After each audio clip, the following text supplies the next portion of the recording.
When people think about powerful countries, they usually picture military strength, aircraft carriers, missile systems, troop numbers. But in 2026, that's not how real influence is expanding. Today, power moves through ownership. There are countries right now quietly buying shipping ports, energy companies, tech firms, farmland, major real estate in global cities. And they're not doing it loudly. They're doing it legally through investments. This isn't about invasion, it's about positioning. And once you understand who's buying what, the global map starts to look very different. Let's break down the countries doing it and what each one is actually trying to achieve. China's strategy is probably the most visible, but also the most misunderstood. Through the Belt and Road Initiative, China has financed or built infrastructure across Asia, Africa, and parts of Europe. And here's why that matters. Ports aren't just docks. They're economic gateways. If you finance and operate a major port in another country, you influence trade flow, you influence logistics, you influence access. For example, China now operates or has stakes in ports across the Mediterranean. It has financed rail systems in East Africa. It has funded energy projects across Central Asia. Now, this doesn't mean China owns those countries, but it does mean those countries are economically tied to Chinese capital. And when debt, trade, and infrastructure are connected, influence follows. China's model isn't about flashy ownership of companies. It's about embedding itself into the physical backbone of global trade. That's long-term thinking. Saudi Arabia's approach is different. Instead of building railways overseas, Saudi Arabia is buying equity in industries that define the future. Through its public investment fund, Saudi Arabia has invested heavily in technology companies, renewable energy, sports leagues, global infrastructure. Why? Because oil won't dominate forever. So Saudi Arabia is converting oil revenue into long-term global assets. Think about that. Instead of keeping wealth underground in oil reserves, they're turning it into ownership stakes in global industries. That's a massive economic transition. And at the same time, those global returns are funding domestic transformation projects like NEOM. Now here's where it gets interesting. The UAE and Qatar are small countries geographically, but financially, they operate like giants.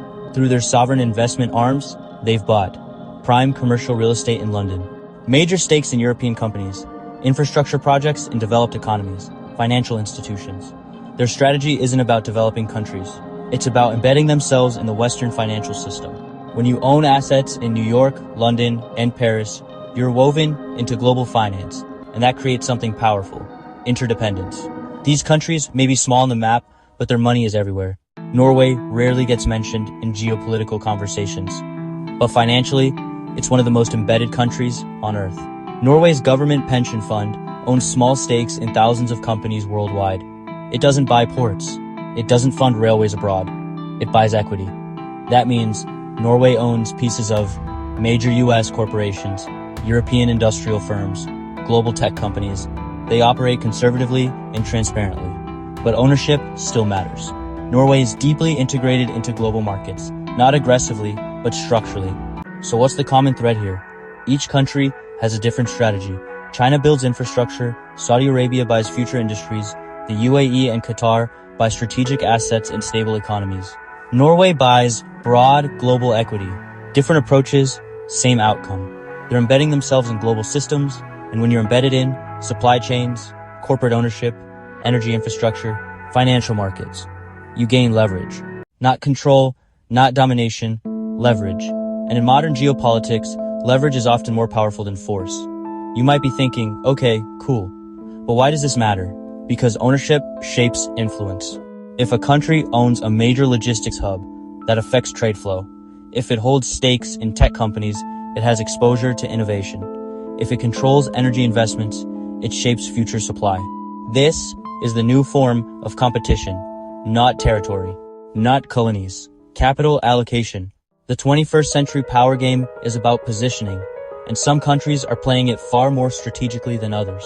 When we talk about which country will be powerful in 2050, most people look at GDP numbers, but that only shows production. It doesn't show ownership, and ownership is where the quiet influence lives. So the real question isn't just who's the richest, it's who owns the future. Because the countries quietly buying the world today might be shaping tomorrow in ways most people don't even see yet. Which country do you think is playing this smartest? And do you see this as smart economic strategy or something more strategic long term? Let me know below.